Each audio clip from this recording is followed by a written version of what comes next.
Friends, recently I watched a Bengali horror series named Bhog, directed by Parambrata Chatterjee. This series is available to watch on the Hoichoi platform, and I will put the link in the description. Now, in today's video, we will explain the story of the Bhog series and discuss its ending. Now, before starting the video, I have a request for all of you. If you like this video, please like it and definitely subscribe to the channel. So, now with that said, let's roll the intro. So there are a total of 6 episodes in the Bhog series. In the first episode, we see Subesh, who runs an antique shop. Today, a different kind of statue arrives at his shop. This statue looked like a goddess, but the goddess held a veena, a sword, and a skull in her hands, which was uncommon.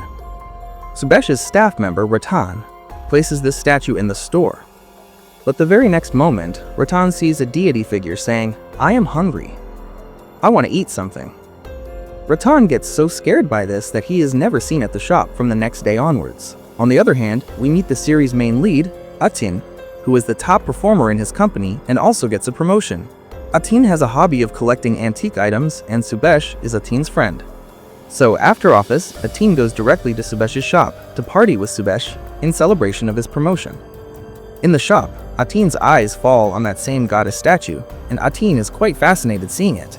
Atin asks Subesh about it, but Subesh himself didn't know much about the statue, except that it was made in a Tibetan style. Subesh explains that a few days ago, a large house nearby was being vacated, which belonged to the Chakraborty family. Everyone in the family had either passed away over time or settled elsewhere. The last daughter in the family lineage was also going to the US with her husband, so she was selling everything in the house. That is where Subesh got a lot of antique items at a cheap price. So when Subesh was collecting these items, a Baba, priest, came to him and gave him this specific statue for free. So yes, Subesh neither knows the origin nor the value of this statue. He got it for free. Now Subesh sees that Atin has really taken a liking to this statue, and so he gives the statue to Atin, saying he can pay whatever amount later. After this, Atin and Subesh go to a club to party. Here, Atin starts dancing with a girl.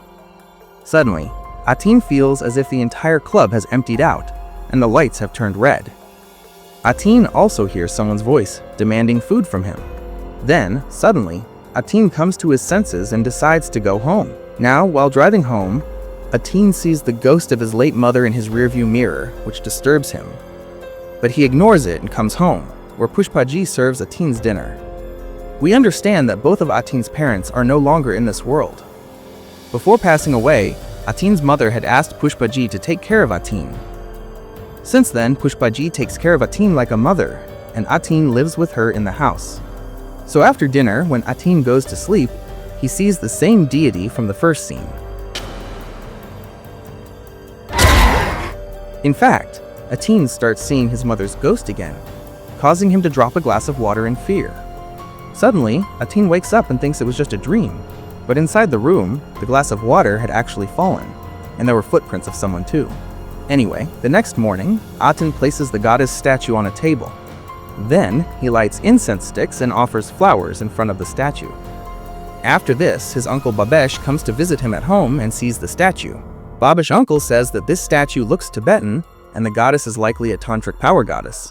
He explains that Buddhism also has tantric practices, referring to Vajrayana Buddhism, which was influenced by the tantric processes of Hinduism. When attacks on India began between the 10th and 14th centuries, many Buddhists went to Tibet, and in this way, tantric rituals were carried forward in Tibet as well. Now, Babesh's uncle scolds Atin, saying that Atin should not have worshipped this statue. Why? Because the method of worshipping every deity is different, and if Atin worships with the wrong method without understanding, the deity might get angry. Uncle says he will return in a few days and bring the nearby priest with him, who might be able to tell them something about this statue. During this conversation, we viewers notice that the flower placed in front of the statue had fallen due to a gust of wind. Anyway, Atin goes to the office, and there in the washroom he sees bloody footprints. In fact, he keeps hearing the same voice repeatedly saying, "I am hungry, give me food." Even after coming home from the office, Atin looked a bit disturbed, and then suddenly he cuts some fruits and offers them in front of the statue. That night, when Atin wakes up, he sees a deity in front of him whom Atin calls Mother. This deity asks Atin for food again, and watching this, it looked as if Atin was being hypnotized by this deity. Now from the next day, Atin's demeanor started changing. He became completely serious and started preferring to be alone. Atin would offer flower garlands to the statue every day. Then he would offer some fruits. But the statue was not accepting Atin's food. Atin's behavior had changed drastically, and Pushpaji was noticing this too. Once, around midnight, Pushpaji hears the sound of a bell. Upon checking, she finds Atin worshipping the statue in a room. Yes, friends, it was Atin ringing the bell and worshipping, and from this scene, it was clear that Atin's mental balance is not right at all. Here we also see the ghost of a girl behind Pushpaji. Anyway, Pushpaji tells all these things to Bhabesh uncle, and uncle comes to meet Atin with the priest. The priest says that he doesn't recognize the goddess in the statue either, and that Atin should not worship this unknown deity. Hearing this, Atin gets angry at the priest himself. In fact, we viewers can see that Atin had now completely stopped taking care of himself. Moving on, Atin receives the Best Employee Award at the office. But for the past few days, Atin didn't feel like working at all. He just wanted to take the award and run home quickly so he could worship the statue. Atin's office friends had also noticed this strange behavior and were quite worried about him. Now that night, when Atin is coming home from the office, a woman comes in front of his car on the road. Atin somehow stops the car, and here this woman asks Atin for something to eat. Atin gives this woman the food from his office party. After this, the woman, whose name is Damari, starts saying that her family has thrown her out of the house because her husband passed away. So she asks him to take her to his home. Now for some reason, Atin brings Damari home with him, and Pushpaji was not happy about this at all. But due to Atin's stubbornness, Pushpaji gives Damari a place to stay. Here, we see Damari's expression change, depicting that Damari is definitely related to this statue and has come here to destroy Atin. Atin comes home and sits for worship, which makes Damari happy. Now in the middle of the night, Pushpaji wakes up, and when she lights candles, she sees a ghostly woman. Seeing this figure, Pushpaji screams,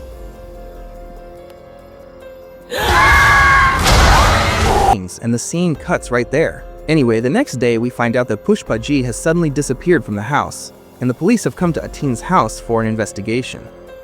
Here, we see Atin lost in his own world. Meaning, he wasn't even talking to the police properly, so Bhabesh uncle talks to the police here. Now, when Bhabesh uncle and the police find out that Atin has brought a woman named Damari home, they were also a bit surprised, and certainly not happy about it. Anyway, that night, Damari cooks weird, filthy food for Atin. When Atin starts eating, Damari says, "Won't you offer Bhog, food, to the goddess? You started eating before that?" Hearing this, Atin slaps himself in a weird way.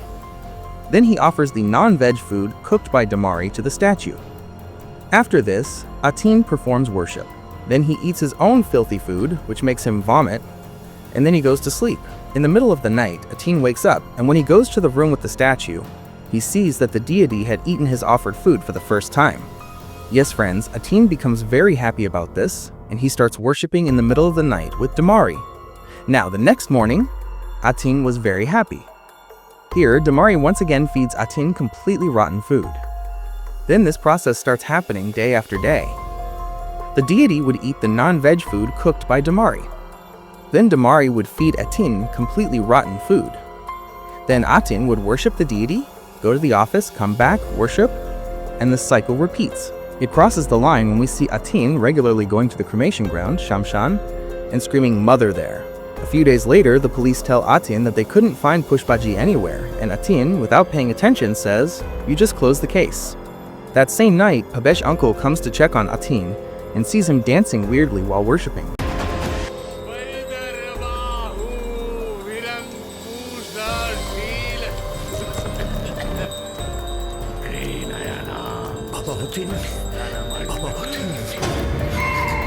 Seeing this scene, Bhabesh uncle is terrified. Atin behaves very strangely with him too. Bhabesh uncle also sees Damari, whose eyes looked like a demon's, and so Bhabesh uncle decides that he has to do something now. What happened next? Bhabesh uncle immediately goes to meet Atin's friend Subesh and asks him about that statue. Subesh tells him that his employee Ratan ran away from work after seeing the statue and never came back. Meaning, there is something supernatural in that statue. To find out about this, Subesh and Bhabesh uncle go to the man who had given the statue to Subesh for free. On the other hand, Atin's office colleagues were also very troubled by his behavior. Atin used to bring very rotten, smelly food to the office, which made the whole canteen stink. Then, he wasn't grooming himself and was wearing useless clothes. Meaning, looking at him, one could tell he was in bad shape. Whereas earlier, Atin was a person who stayed completely tip-top, used to party, etc., and now this was his condition. Whenever Atin ate this rotten food, he would vomit. So Atin's boss gives him a mandatory 1-week leave so that Atin can get a checkup and get himself back on the right track. After the office, Atin goes to the cremation ground again. Then he goes to a roadside restaurant, Daba, to eat. Here, Atin meets an old uncle, elderly man, who asks Atin for half of his roti. Atin gives a large piece of his roti to this uncle. Then the uncle says some strange things. First, he introduces himself as Krishnananda Maitra. Then he says that he has written a couple of books too.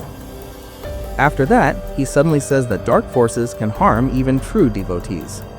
But more powerful than any tantra is the power of love. The tantra of love is the most powerful. Then the uncle puts a large locket on Atin, saying that as long as Atin wears this locket, no evil force will be able to touch him. Now friends, this whole interaction was quite weird, but we understand that some divine power is definitely helping Atin so that he can be saved from the situation he is trapped in. On the other hand, Bhabesh's uncle and Subesh go to meet the priest who gave this statue to Subesh for free. Here, the priest starts revealing all the secrets of this statue. Actually, this is no ordinary statue, but the statue of the 9th goddess among the 10 Mahavidyas, meaning the 10 goddesses of wisdom, and she is called Devi Matungi. Tomorrow night is Amavasya, new moon, and tomorrow might be the last night of Atin's life. Now, the priest reveals many other things about the statue here, which I will tell you further in the video. For now, if we talk about Atin, his mental state starts improving as soon as he wears the locket. Coming home, he realizes after weeks how dirty his house was. He gets angry at Damari, but Damari says she is sick today, so she cannot work. Now Atin notices how some ritual-like signs were made under his house, and several animals, like birds and cats, were lying dead there. Atin calls the police here and asks about Pushpaji as well. But the police say, "We closed the case on your instructions." In this situation, Atin immediately talks to a friend to publish Pushpaji's lost photo in the paper. That night, 2 ghosts also haunt Atin, and here Atin sees Damari's real ghostly face too. These 2 random ghosts could be Damari's ghosts or related to the goddess. Now Damari says that today she will clear the whole house, and Atin should come home late from the office tonight, because tonight a grand offering, Bhog, has to be given to the goddess, for which Damari will prepare. Saying this, Damari starts laughing very creepily, and the sensible Atin had understood that something is very wrong here. Now coming to Subesh, Bhabesh's uncle, and the priest. Well, the priest starts telling the origin of the statue here. So King Tenzin Gyatso of Shigatse had never lost to the Emperor of Tibet, Jamyang Dorje. There was only one way to weaken Tenzin, and that was to kill his daughter. Therefore, the spies of the Tibetan emperor tried to poison Tenzin's daughter several times. But the Tibetan emperor found out that there is a toxicologist, and a toxicologist's job here is to make poison, or the antidote for poison. Yes, so he healed Tenzin's daughter. In this situation, the Tibetan emperor decided to go to war to punish Tenzin, so that no one else would rebel against him. But the Tibetan emperor didn't know who the toxicologist actually was. The night before leaving for war, the Tibetan emperor found out that his entire family had fallen ill. In fact, the emperor himself got sick, but in a single stroke, the emperor's entire family died. All this happened because of that toxicologist whose name was Sahasraksha Chakraborty. Yes, friends, the ancestor of the same Chakraborty family from whose house Subesh got the statue. Now, the priest's family has been the priests of the Chakraborty family for generations, and in the 16th century, the Chakraborty family shifted to this house in Bengal. At that time, the owner of the house was Vishweshwar Chakraborty, and Sahasraksha Chakraborty was his brother. It is said that Sahasraksha was such a dangerous toxicologist that even snakes were afraid of him. When he was 30 years old, he disappeared one day because he started training under a hermit, Tapasvi. After taking education from the hermit for 10 years, he went to Tibet. Then, taking education from a tantra guru there, he mastered tantric knowledge. Basically, Sahasraksha had learned Vajrayana tantric knowledge. Then you already know what happened next, that Sahasraksha Chakraborty healed Tenzin's sister. Script says sister here, earlier said daughter, likely daughter in context but keeping script accurate. Sister per current line, daughter per previous, and then caused the downfall of the Tibetan emperor. For this, Sahasraksha had called the kingdom's best sculptor and had him make this very statue. That is why this statue looks a bit Tibetan, but it is a statue of a goddess. With the help of this, Tenzin defeated the Tibetan emperor without fighting, and now Sahasraksha knew that this statue could bring great destruction in the wrong tantric hands. Therefore, one day he secretly returned to his home in Bengal with this statue. Here he performed the Pran Pratishta, consecration of the statue, and established it, and for the last 600 years the goddess's blessings remained on the Chakraborty family. According to Sahasraksha, there was only one rule. If the Chakraborty family ever leaves this house, they will have to dedicate this statue to a human being. That is why the priest who looked after this family gave this statue to Subesh for free, because the Chakraborty family was leaving this house forever. But the priest had no idea that this statue would bring terrible disaster into Atin's life. The priest says that it is now very difficult to save Atin because only a divine power can save Atin now. On the other hand, we see Atin going to the office, and we could clearly see that he was feeling much better now. After the office, Atin does not go to the cremation ground today. Rather, he goes to his home, and Bhabesh uncle was waiting for him outside the house. Uncle tells Atin everything about the statue, and he also tells him that Damari is not a simple human. Uncle says that Devi Matungi is actually the tantric form of Devi Saraswati. That is why she has a veena in her hand too.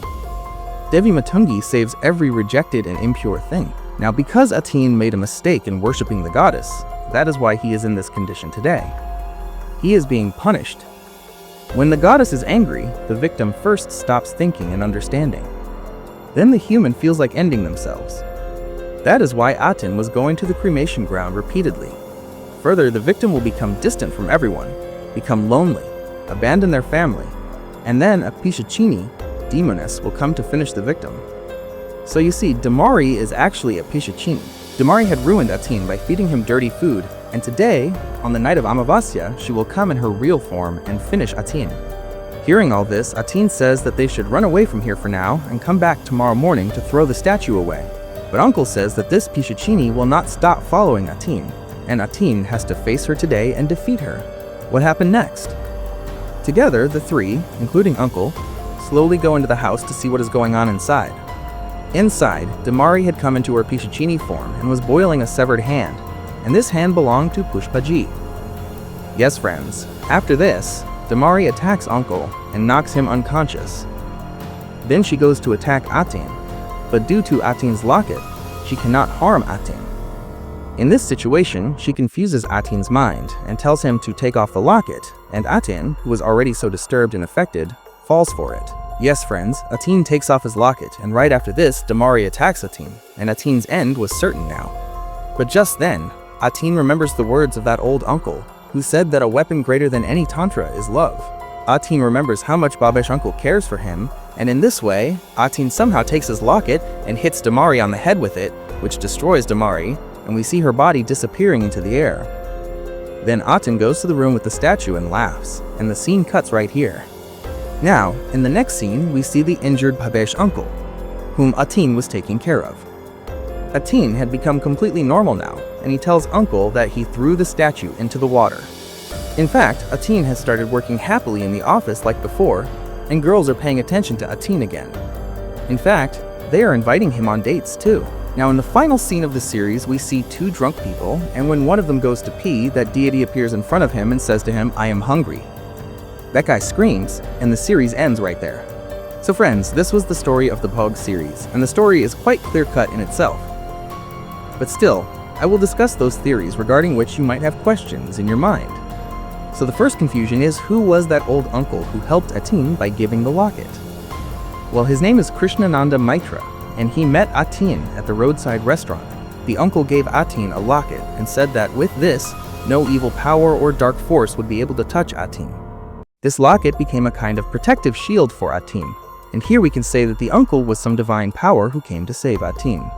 Look, when the priest is telling Bhabesh uncle about the statue, he clearly says that we cannot save Atin now, only a divine power can save him. So yes, this old uncle was a divine power who came to save Atin. Now, if we talk about Pushpaji, sadly Damari killed her.